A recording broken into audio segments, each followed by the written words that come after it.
Hey YouTube, welcome to the first and probably only episode of This Old Gun. I've got three guns that I want to show you, but the first two um, were gifted to me from a friend who knew someone that recently had a family member pass away, and they wanted to, as they were cleaning out the house, they found these guns and they wanted to get rid of them, so they gifted them to me. I gladly accepted them. The first one here, it came in this box, and it's the Titan, and it is a 25 caliber automatic pistol. It says blue on it, so that's and it's made in the USA of American and Italian parts. So what I could find on this was, of course, it was post 1968. So a lot of us know that they had the ban on the basically the Saturday night specials and stuff like that in the 1968 gun act. So what they did was they shipped over certain parts, mostly the slide and I think the barrel and some other mechanical parts from Italy, and then shipped them to Miami, Florida, where they were assembled and put on a frame that was produced in the United States.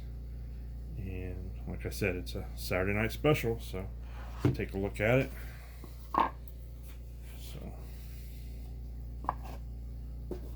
So this is what you get with the F.I.E.Titan N25 ACP. So it's got the European mag release, comes with the one mag there.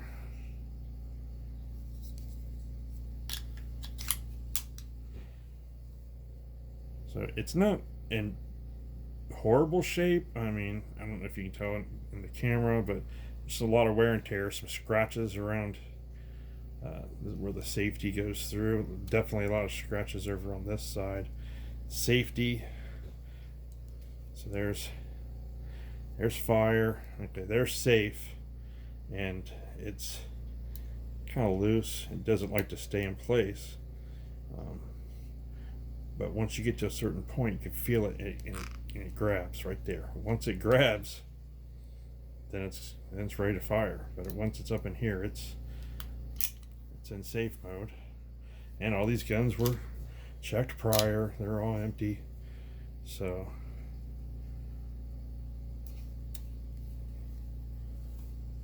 nothing too special. But slide, it's a little rough. I cleaned it up a little bit. Didn't put a whole lot of time into it, but put it on fire there, or drop the hammer. So yeah, like I said, I don't know a whole lot about them. 25 caliber, Saturday night special. Big debate whether or not 25 caliber is a viable source for self-defense or not. But let me tell you, trying to find ammo for one of these little bad boys is something else. I went to the gun show thinking I might be able to find some ammo there. I found some, but everybody wanted $50 or more for a box. And gun show ammo, man, when you see a box and it's Winchester and looks like it was made 1980s, and boxes falling apart, and you can't tell if it's reloads, new, or what type of shape it's in, or how old it actually is. And I wasn't about to pay $50 for a box of 25 auto, so I found this on True Shot. True Shot, I think, is a shop out of Arizona. I found it online, and it was like $24.98. So I ordered a couple boxes online. So that stuff, yeah, it's basically, I'm not going to be going to the range and blowing through boxes of that anytime soon. Basically just want to test it out, make sure the thing works. But there's another look at it. It's not a bad looking gun. I mean, gosh, these probably find these in the pawn shop for $50, $75. Who knows? Well, in today's market, you're probably going to be looking at 100, 150 probably. So who knows? So let me put that one away. Set that to the side. Show you the next one that I acquired from the same individual. And this is the Llama 45 caliber. Pull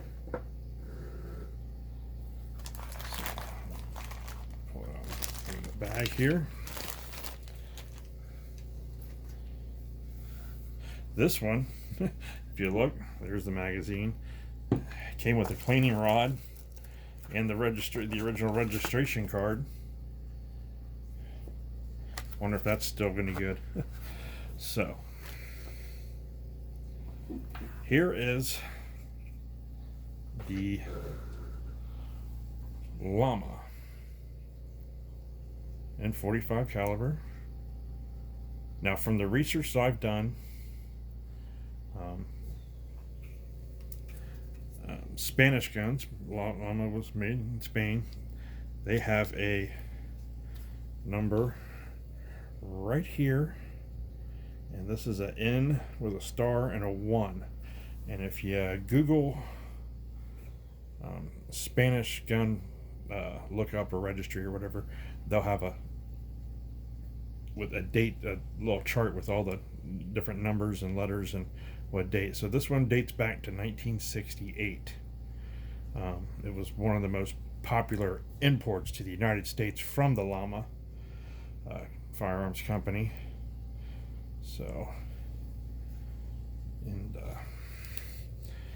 basically a 1911 clone, although I did find out that the grips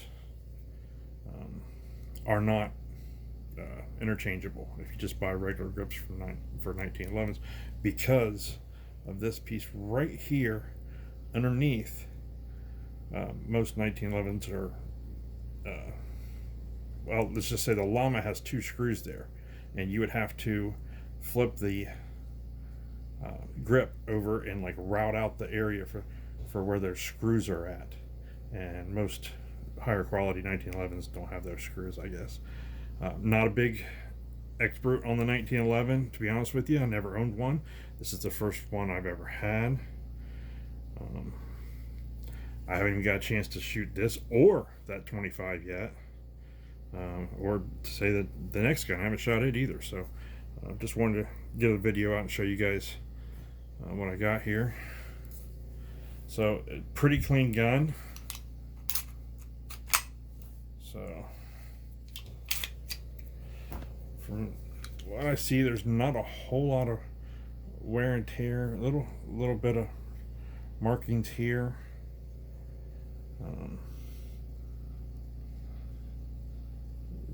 Can't really see down in there, but the bore looks good. The barrel's good. Had just a little bit of, there's little areas, got a little bit of surface rust, a couple marks, little scratch right here.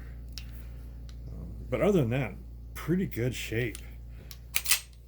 So, and of course, it's got the safety back here and everything, 1911s. Now, one thing that's different is if you check out this like ventilated red barrel. So, and the sight picture is not the greatest, but all in all, fairly decent gun. Little bit of markings right here, but pretty decent gun.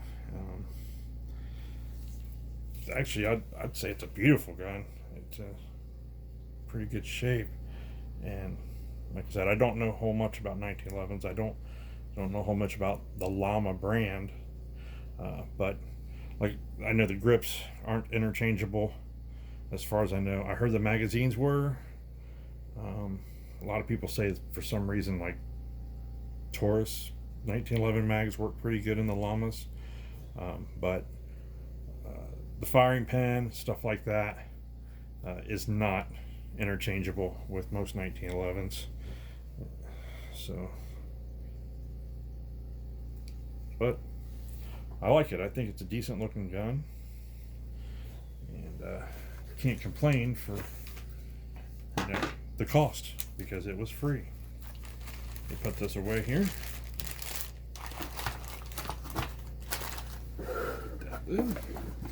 Yeah, I think what's cool about these two was basically, the original boxes. So, I remember being younger, going to the gun store and gun shows and stuff when I was little, and seeing like a whole table full of these little bad boys just sitting there, because they were so plentiful back in the 80s and early 90s. Because those Titans, Titan went out of business in 1990, is what I recall reading. So this one, it's hard to date. So sometime between I would say 1969 and 1990, because when it was, made from Italian and American parts. And this one was 1968, so pretty good shape for 1968. That box just kind of screams retro, doesn't it? So, all right, now for the third one. This one was also gifted to me from the individual, not from the same lady that had someone in her family pass away, but from the friend that knew them. He said, "Hey, you know what? I got an old pistol that I don't use. It just been sitting in a closet for years." He said, "I don't know what it is. It's rusted, and I don't want it. I'm just gonna bring it in and give it to you." So he gave it to me. When I got it, it was wrapped up in a towel in a grocery bag, and I got it out, and it was in some pretty rough condition. I had a lot of surface rust on it, but I was able to clean it up, and this is what it is. Now, from my research of what I can find, the serial number, I'm looking it up on Colt's website. Yes, this is a Colt. This is a Colt Police Positive in 32 Smith & Wesson Long. And this is probably the only really, looked like it had a sticker or something was on there that kind of pulled the bluing off. You can barely see the Colt engraving there, but there's the Colt on the grips.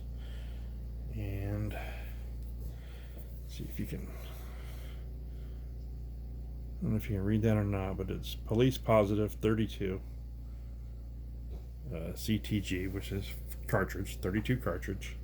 This will shoot the Smith & Wesson 32 longs and the 32 shorts. Funny thing about Colt is they called their round the 32 Colt Police Colt or something like that, because they didn't want to stamp Smith & Wesson on their guns. So they kind of gave it a different name. But this gun was manufactured, according to their website, by the serial number lookup, in 1930. So not in bad shape for a gun manufactured in 1930. And of course, with Colt, the Police Positive, they say the positive is basically comes from how the lockup, positive lockup, because you push the gate up, locks in, and then when the cylinder rotates, it rotates clockwise to the right into the frame, so giving it a more positive lockup. That's the claim. So that's where the name Positive comes from, on the Police Positive.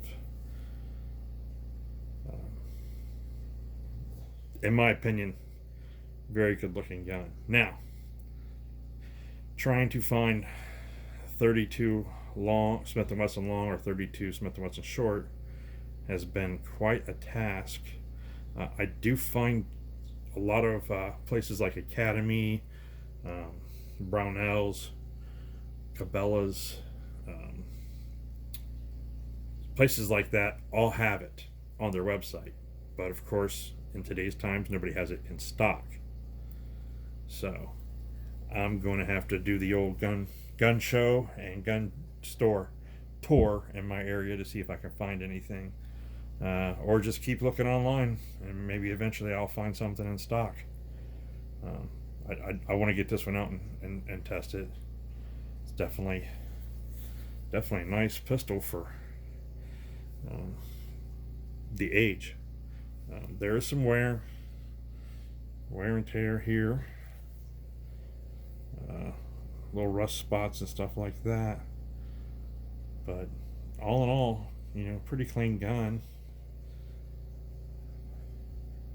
If you get close, you can see a little bit of pitting and stuff there and over here, but if it shoots, should be a damn good shooter. So there's the Colt Police Positive 32. Like I said, guys, I don't know a whole lot about all these older guns. Doing some research on them, but I do want to get them out on the range and see how much fun they could possibly be. If anyone has any information about any of these guns that they want to pass along in the comments, please feel free. I'm always looking for knowledge when it comes to things like this. So, hey guys, thanks for watching. And like I said, if you know anything about these three firearms, feel free to leave me a comment. I'll see if I can get back to you or whatever. I appreciate it. All right, thank you for watching.